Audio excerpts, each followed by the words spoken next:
Hello and welcome back to another episode of the Delusional Daydreams podcast. I am your host, Ari Lou, and today I feel very marinated. I feel like it's the right word. It's my first day off in a minute. I've worked 10 out of the past 11 days, and I ended my last work week yesterday with a double. So when I got home, I was freaking wiped. I really wanted to get the camera out and do a podcast last night because what I wrote in my journal yesterday was just so epic and I was so ready to talk about it. But when I got home from work, I was so incredibly beat. I just literally ate food, got in bed, and passed out. I didn't even wash my face or brush my teeth.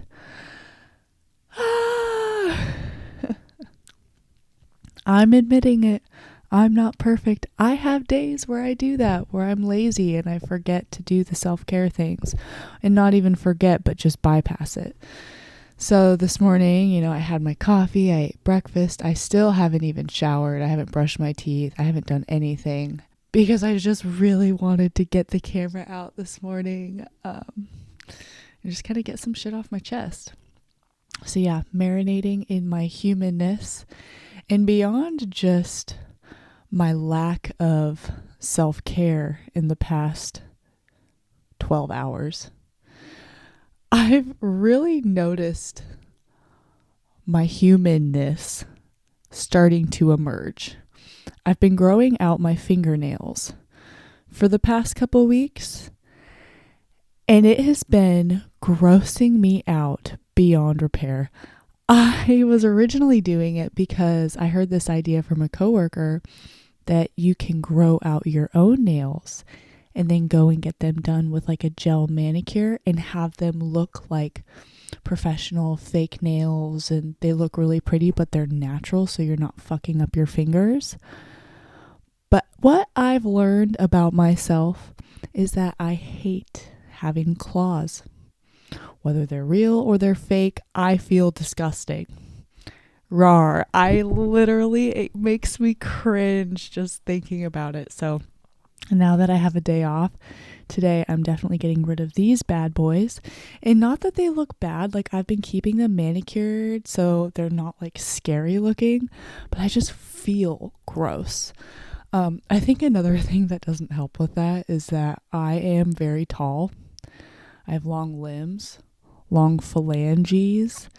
So adding long nails to long fingers literally makes me look like I've got claws, like I'm a dragon.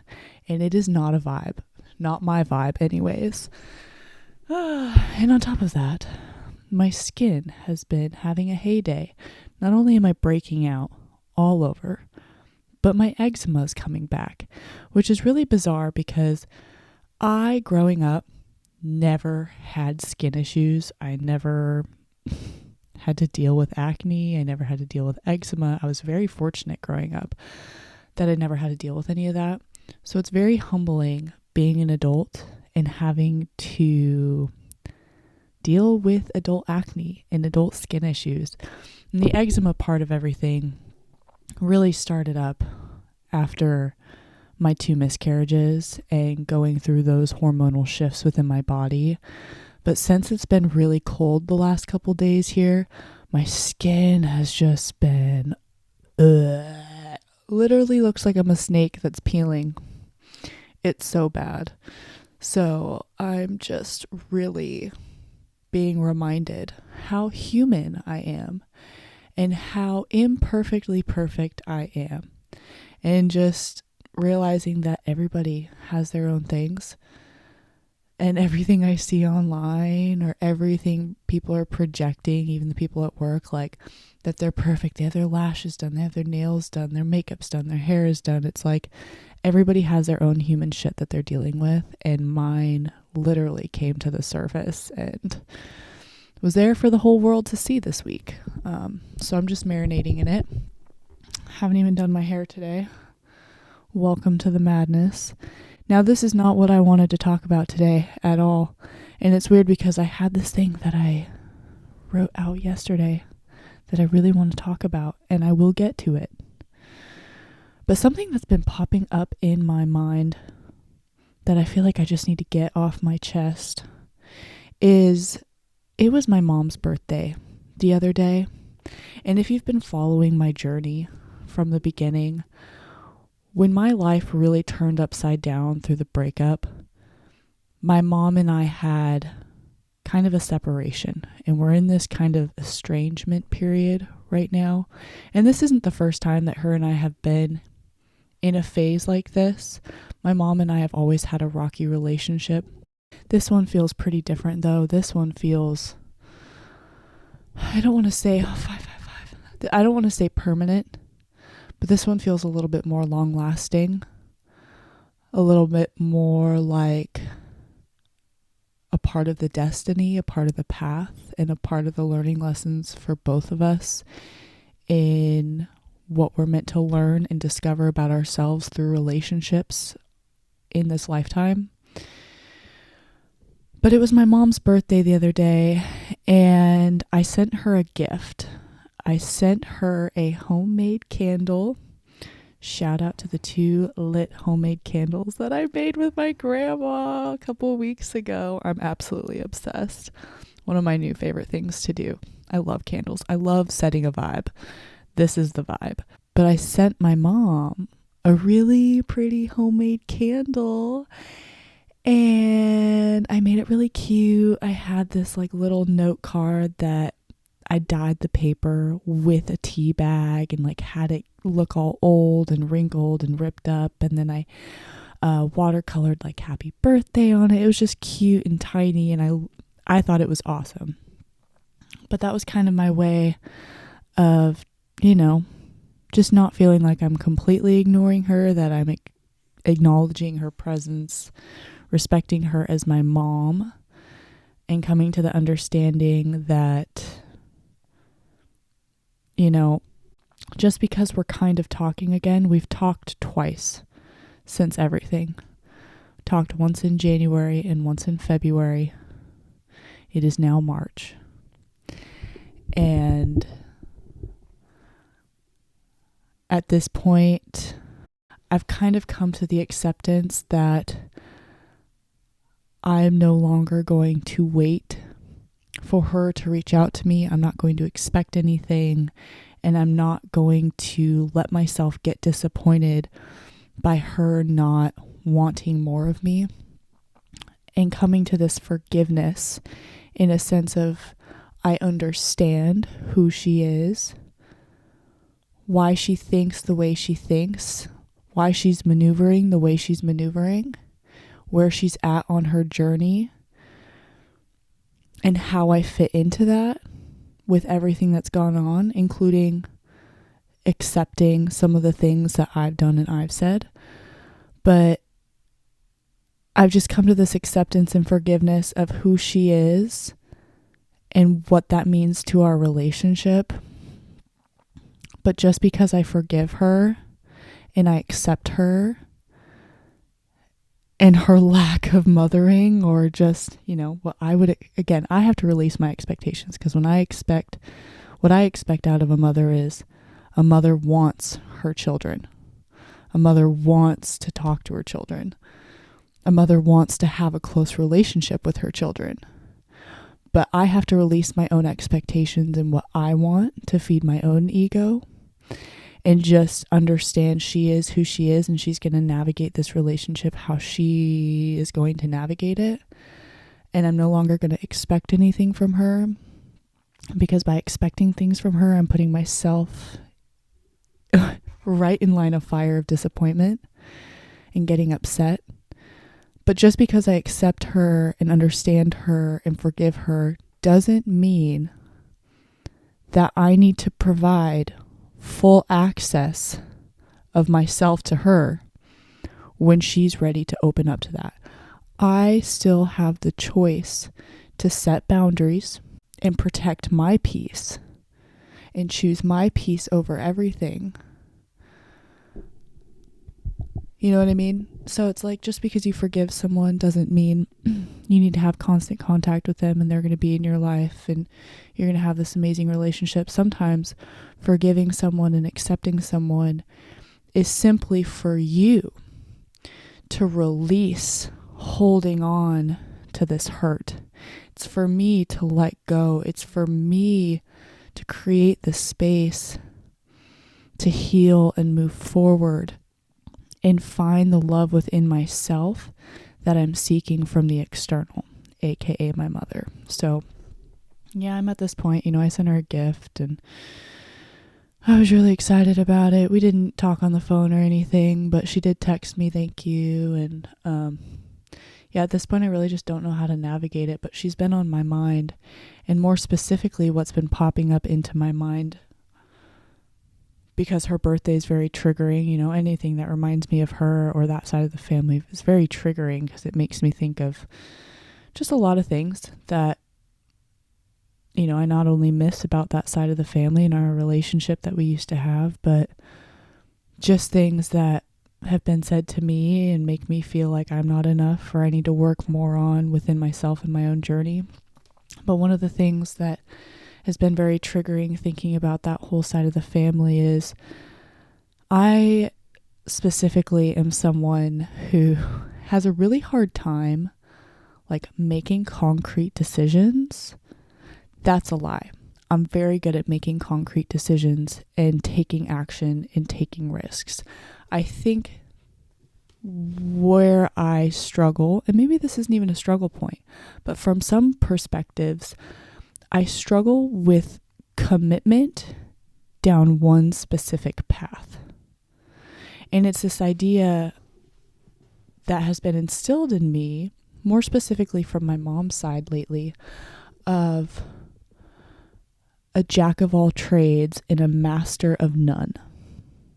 Now, I know that's not the full quote, but that's something that has been instilled in me from that side of the family, where it's like, Ari, you need to choose something, right? I know you want to do all these things in your life, but at some point you have to make a decision and choose one thing. And I don't want to choose one thing. Like, I have this whole array of things I want to do with my life, all these different things that I'm passionate about, all these different things that I want to pursue. And it's funny because when I envision my future, all of the things I want to pursue that seem to kind of just go out in all these different directions, when I envision my future, the spider web of craziness all comes together in one full, complete picture. I can see how every single thing that I want to do becomes one thing, all in one, meshed together. How I'm going to make that all happen, I have no clue. So that's where I struggle, where it's like, where do I start? How do I get things going so that eventually it can all mesh together?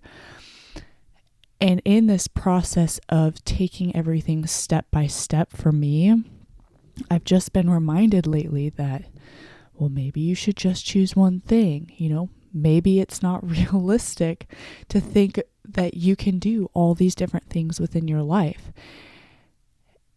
And that's been really hard for me to accept, because it's like my ego versus like my soul mission in life is like internally conflicting, because my little sister right now, she's like nearly 7 years younger than me. So it's like my ego is hurting a little bit because my little sister is seemingly doing a lot better in life from society standards, if you will, than I am doing in my life. And my ego is hurting because it's like, yo, I'm 7 years older. I should actually be 7 years ahead of her, right? Like with my finances, with my career, with my decision making, with my relationships, with everything. But she has finally chosen a life path. And right when she made the decision that this is what she wants to do, she's going to take her life in this direction, it's like all of a sudden all these things in her life started lining up, and she started making massive progress and massive momentum, and I'm very excited for her. It's very awesome. But I see that and I'm like, oh fuck. I see that and I'm like, damn, I wish I could make a decision like that. I wish I knew exactly what I wanted to do, to invest my energy and my time and be like, this is what I'm going to hyper fixate on and hyper focus on and move in this direction. And just constantly being reminded by that side of the family that, like, I am not there. I'm way back here. Even though my age is way up here, I'm way back here. And from their perspective, it's because I can't make a choice. But in my perspective, it's like, if I try and make one choice, see, it's like I've got all these things I want to do. If I try and make one choice, I'm like, I'm going to go down this path and just hyperfixate. When I make a decision like that, all of a sudden in my mind, it's like I completely closed off everything else. I get scared that I'm like, damn, I can't see myself doing just this one thing forever, because I also want to do these. And so, like, a couple weeks down this, I'm like, well, I want to do this. And then I'll move over in this direction. And then I get nervous because I'm like, but I still want to do this. So then I'll move back in this direction. And I'm just constantly dabbling in all these different areas, depending on the day, depending on the week, depending on how I'm feeling, and depending on what is inspiring me within each and every moment. Because each and every moment is different. Each and every moment I'm being inspired and pulled to do something different. But seemingly, as I'm taking a step back and looking at it all, even though I'm being pulled every moment or every day or every week in a different kind of direction, like I said, it's all kind of coming into this one big, grand picture that I don't seemingly know how it's all going to fit together, but I know it's going to work. Because I believe it's going to work.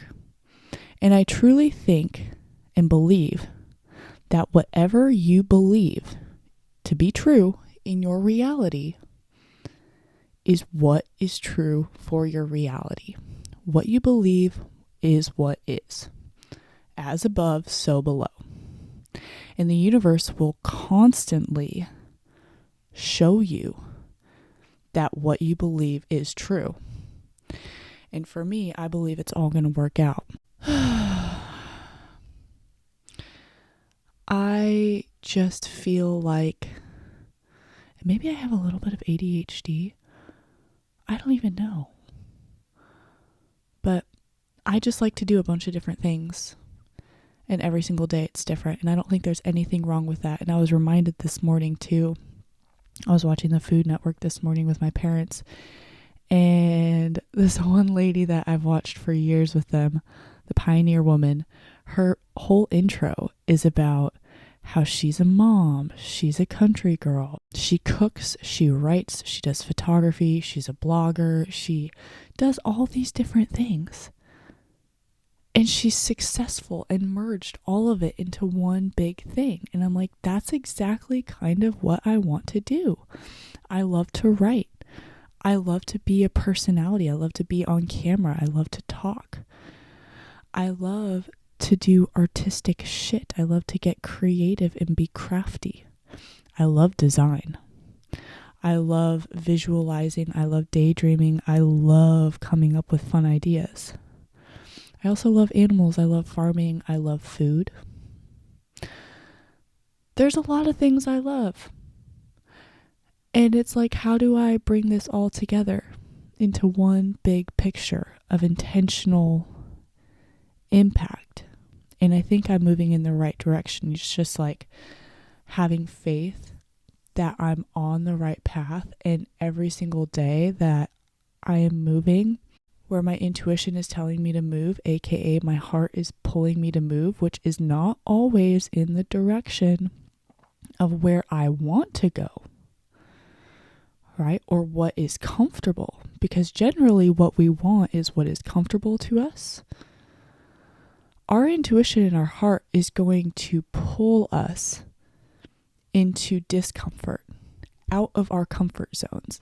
Because when we step out of our comfort zone, that's when we expand into our highest potential. That's when our lenses open up. That's when our perspectives open up. And your intuition in your heart is always going to lead you to face your fears and to step out of your comfort zone.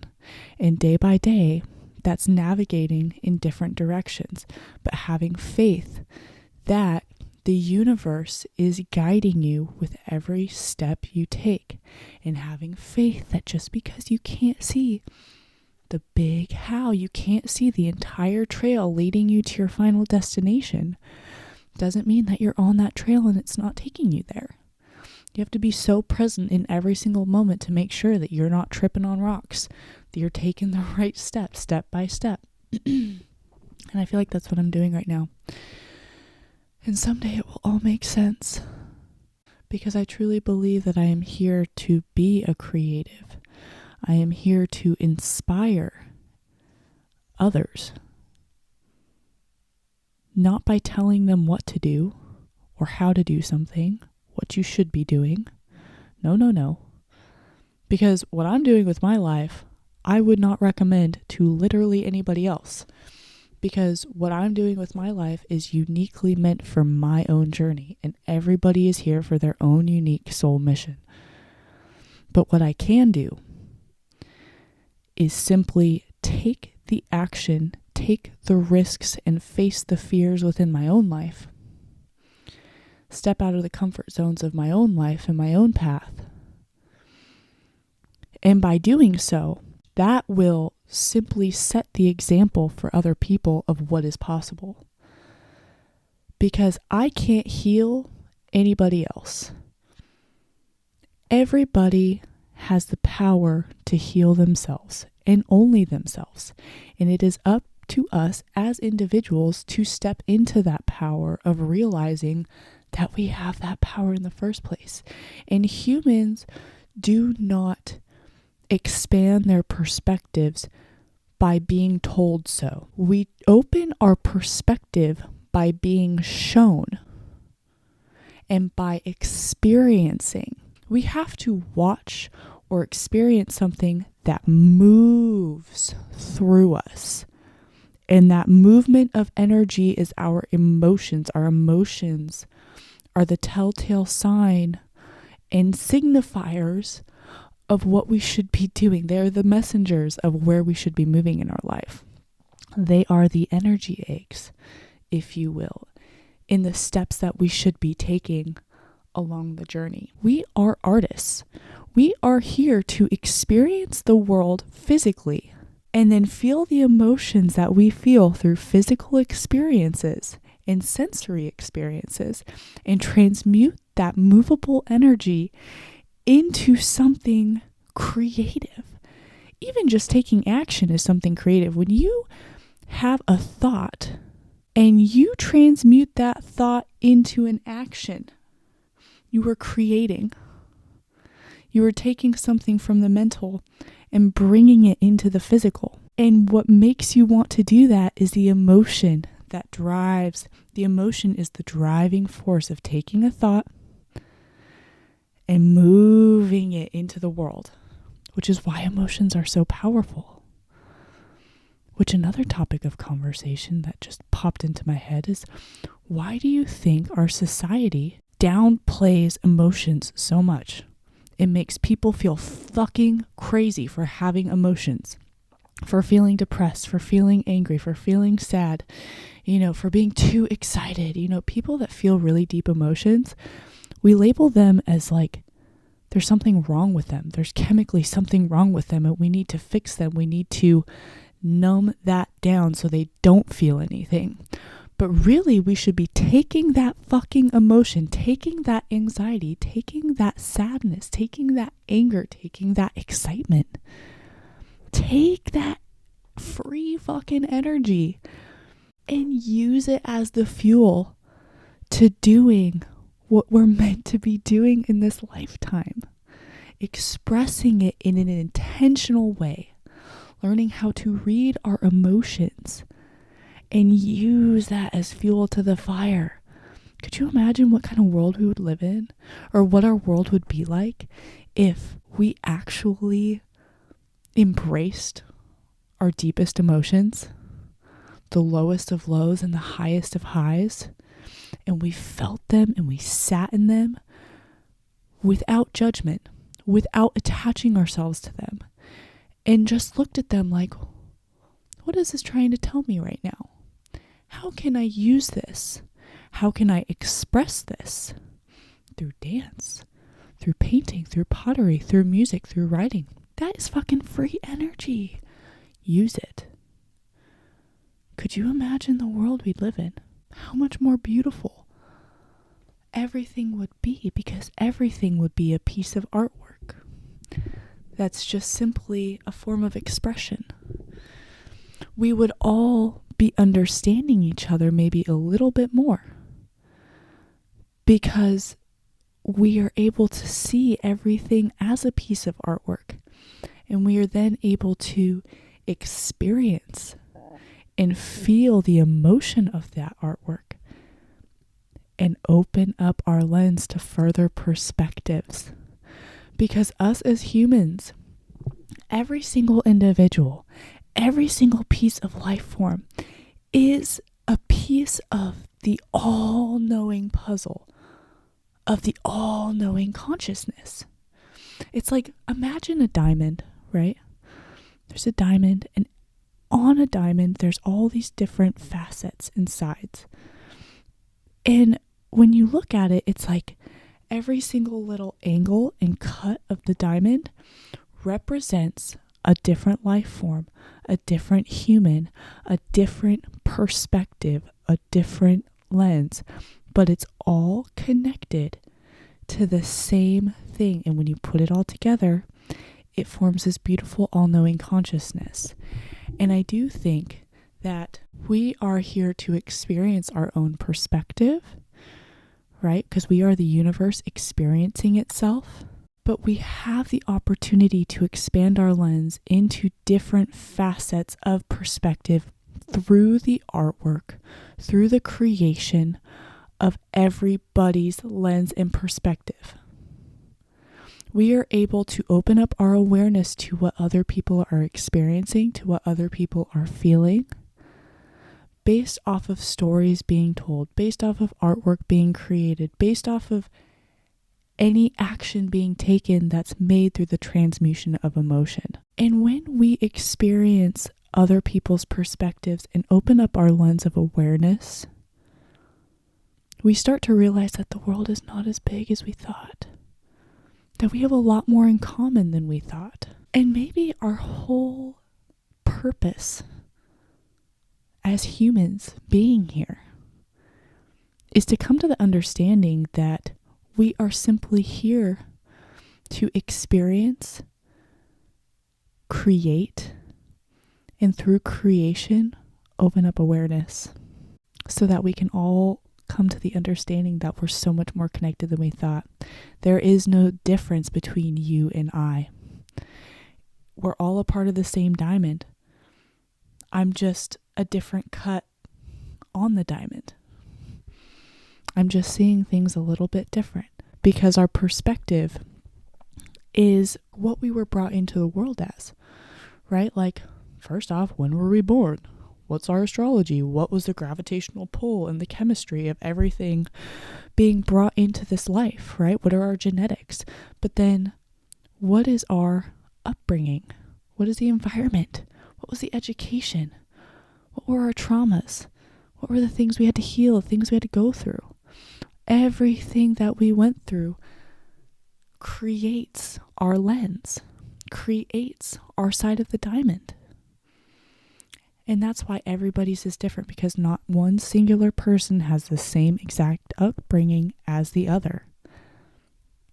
That's what makes us unique. But so much of our trauma, so much of what we go through, so much of what we feel, even though they might come and stem from different specifics, from different specific storylines, they are the same thing, the same feeling, the same hurt, the same trauma. Wow, how cool is that? Life is so cool. And we have the opportunity to make it as we desire. We truly are living in like a Sims world. We have the opportunity to take free energy and create and do things and experience things in whichever way we really want. But it's up to us to come to the realization that we have the power to make the choices that we want to make. Are we in a cyclical cycle of making the same choices over and over again, aka bringing us the same results, feeling like we're getting nowhere? Or are we taking risks? Are we taking leaps of faith? Are we facing our fears and doing what we're truly being pulled through our heart space to do, and not just doing things because that's what we're supposed to be doing, or that's what someone told us we should be doing, or we're fitting into the standards of what society wants us to do? Are you being authentic to you? What is your authenticity? Do you know who you are, or are you living within the program that you have been brought up and programmed to be? So many questions, so many answers to discover, which is why this life is so exciting, because it's a never-ending mystery to be solved. And the mystery being tapping into yourself and your all-knowing. So I think that's all I have today, folks. Just in time for my incense to burn out. Thank you so much for tuning in today. I hope you have a great rest of your day, month, year, infinite lifetime of experiencing. Until next time, Ari Lou signing out. Peace punch, Captain Crunches. Bye.